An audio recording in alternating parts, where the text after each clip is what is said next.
we are going to understand this concept fuel today. It is a very simple one, dear students, so let's hurry up. But before we start the theory portion, let's first take you to this particular section. I have taken it from my puja ghar. This is the dry cow dung cakes.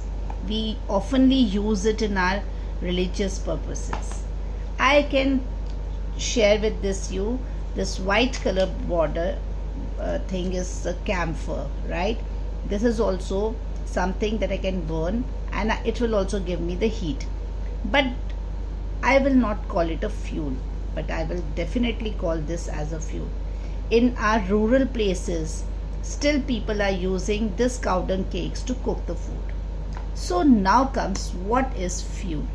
Fuel is basically any substance, but the substance that is going to give you the energy, enough energy that is going to be utilized for our some general purpose. Like if I'm cooking the food, so that substance should be burnt rightly, and it should be rightly giving me the heat and energy, and the burning should be happening in the presence of oxygen, because this is a general rule for the combustion.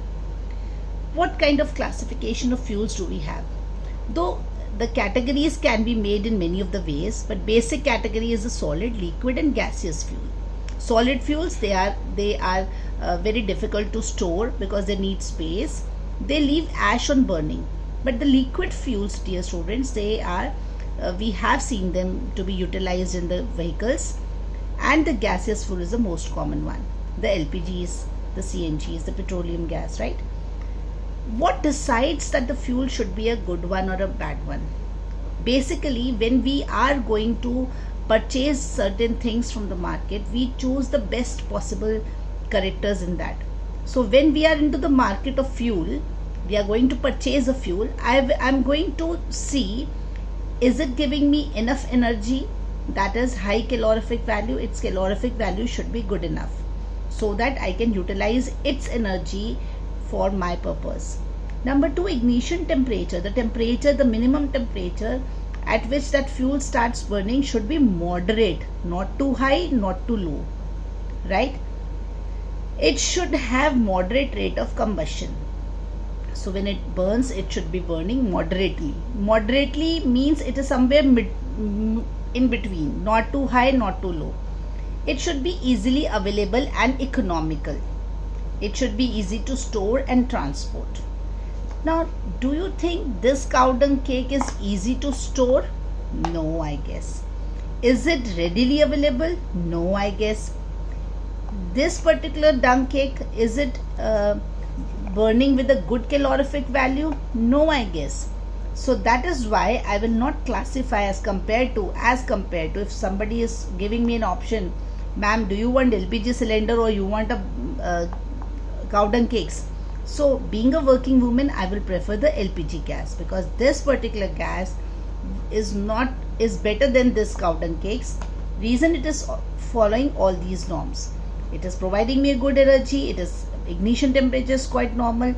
It is burning with a proper rate, and it is easy to store and handle. I have to just make a call, things will be supplied to my place.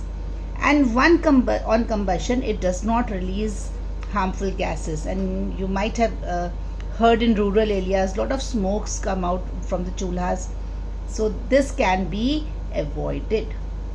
Now when we are saying on combustion, yes, burning of fossil fuel can be fossil fuel also.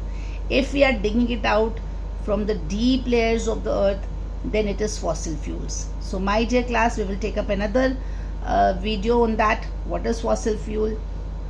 But basic thing you should know, when we burn the fossil fuels, they release lot of gases.